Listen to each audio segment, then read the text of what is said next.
여기는 우리 둘만의 상담소입니다. 오늘은 또 어떤 이야기를 나눠볼까요? 앞으로 국민연금을 더 낼 수도 있다고 하니 솔직히 부담됩니다. 지금도 월급으로 생활하기 빠듯한데 더 내야 한다니까? 답답하네요. 제가 이렇게 매달 내는 국민연금 나중에 정말 다 돌려받을 수 있을까요? 그렇죠. 지금도 월급으로 생활하기 빠듯한데 앞으로는 더 내야 한다고 하면 누구라도 막막해질 수밖에 없습니다. 국민연금이라는 제도가 먼 이야기 같지만 매달 내 통장에서 빠져나가는 돈이라고 생각하면 부담이 크게 느껴지실 거예요. 그렇다고 해서 이 불안을 혼자만의 문제로 느끼실 필요는 없습니다. 이건 개인이 잘못해서가 아니라 지금 우리 사회 전체가 함께 겪고 있는 구조적인 현실입니다.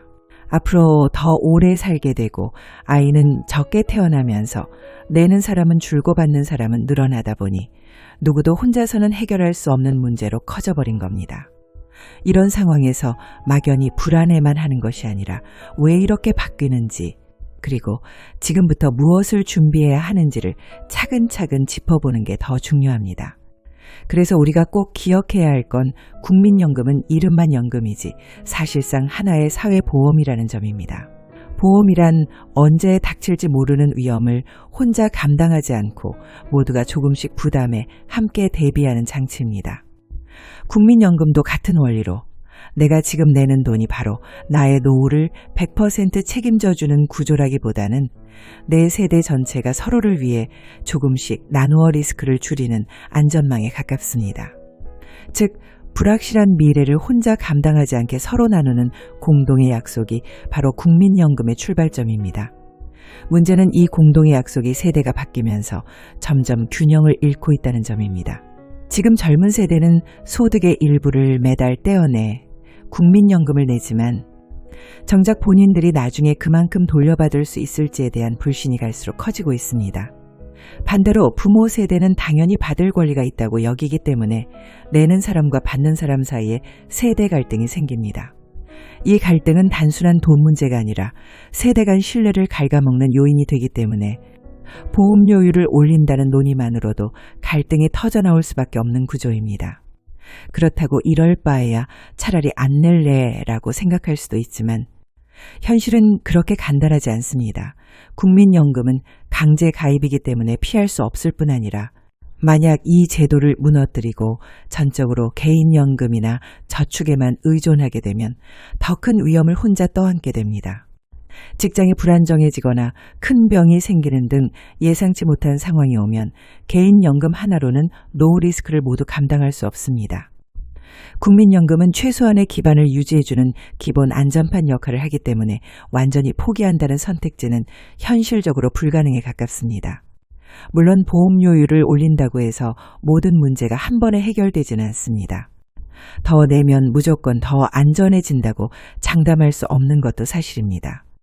하지만 지금보다 조금이라도 더 낸다는 건 파탄을 늦추고 적어도 무너지는 속도를 줄이는 최소한의 장치입니다. 당장 눈에 보이는 손해 같아도 세대 전체가 조금씩 더 부담하지 않으면 미래 세대가 아예 아무것도 받지 못하는 상황을 막기 어렵습니다. 완벽하진 않더라도 더 큰 위기를 늦출 수 있다는 점에서 보험료율 인상은 결국 불가피한 선택이 됩니다. 실제로 다른 나라들도 이런 문제를 겪어왔습니다. 독일은 고령화가 빠르게 진행되면서 이미 국민연금 보험료율을 18% 이상으로 높여 유지해왔고 일본도 비슷한 이유로 단계적인 보험료율 인상과 동시에 추가 연금 제도를 강화해왔습니다.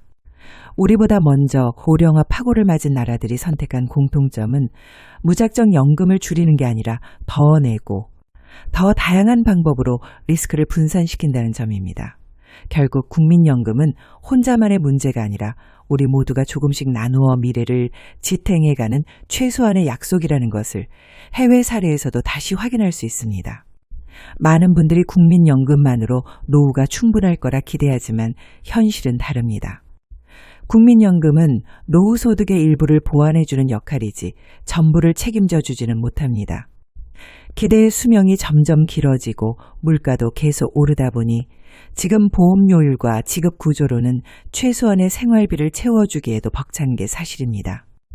실제로 많은 분들이 연금 수령액만으로는 월 생활비를 감당하지 못해 다른 소득원이나 자녀 지원에 의지하는 경우가 많습니다. 그래서 정부도 국민연금 하나만으로는 부족하다는 걸 인정하고 기초연금, 개인연금, 퇴직연금 등 복수구조를 권장하고 있습니다. 기초연금은 소득 수준에 따라 만 65세 이상에게 일정 금액을 지원해주는 제도지만 이 역시 노후의 한 부분만 메워줄 뿐입니다. 결국 국민연금과 기초연금, 개인준비를 함께 가져가야 그나마 불확실한 노후 리스크를 분산시킬 수 있습니다. 한 바구니에만 기대는 것이 아니라 여러 바구니에 나눠 담아야 조금이라도 안전해집니다. 노후 준비의 시작은 당장 거창할 필요가 없습니다. 가장 현실적인 방법이 바로 연금저축과 IRP 같은 개인형 퇴직연금 계좌를 활용하는 것입니다. 이 제도들은 연말정산에서 세액공제를 받을 수 있고 소득이 적을수록 세금 혜택 효과는 더 커집니다.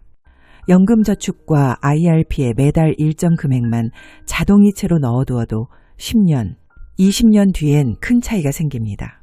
중요한 건 처음부터 큰 금액이 아니라 작은 돈이라도 꾸준히 쌓아두는 습관입니다.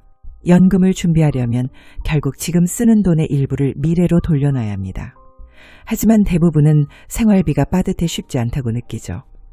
이럴 때는 먼저 지출 항목을 꼼꼼히 나누어 보고 고정비부터 줄일 수 있는지 살펴보는 게 좋습니다. 한 달 수입의 5%라도 먼저 떼어내 연금저축으로 보내는 구조를 만들면 시작은 충분합니다. 중요한 건 한 번의 큰 결심보다 자동 이체처럼 내가 의식하지 않아도 매달 빠져나가도록 습관을 들이는 겁니다. 많은 분들이 노후 준비는 나중에 돈이 좀 모이면 하겠다고 생각합니다. 하지만 나중엔 더 큰 지출이 생기기 마련이고 시작이 늦을수록 모아야 할 금액은 더 커집니다. 국민연금 하나만으로는 부족한 시대라면 결국 지금부터라도 조금씩 대비하는 사람이 노후에 덜 불안해집니다. 오늘 한 걸음이 나중에 10년, 20년 뒤의 불안을 조금이라도 덜어주는 씨앗이 됩니다. 지금부터라도 작게라도 내 손으로 준비해두는 것. 그게 내가 나중에 받을 국민연금을 지키는 또 하나의 방법입니다. 국민연금은 완벽하지 않습니다. 앞으로 보험료율이 올라간다고 해서 모든 불안이 사라지는 것도 아닙니다. 하지만 지금 우리가 할 수 있는 최소한의 선택은 이 제도를 비관만 하지 않고 내가 지킬 수 있는 부분부터 준비해 나가는 것입니다. 지금부터라도 작은 금액이라도 꾸준히 모으고 국민연금을 내 노후를 위한 기본 안전판으로 활용하면서 부족한 부분은 스스로 채워나가야 합니다. 내 돈을 내가 지키는 연습은 멀리 있는 미래를 조금이라도 든든하게 만드는 첫걸음입니다. 혹시 이 영상을 보시는 여러분도 같은 고민이 있으시다면 지금 마음속으로라도 작게 결심해 보세요. 오늘부터라도 할 수 있는 것부터 하나씩 시작해 봅시다.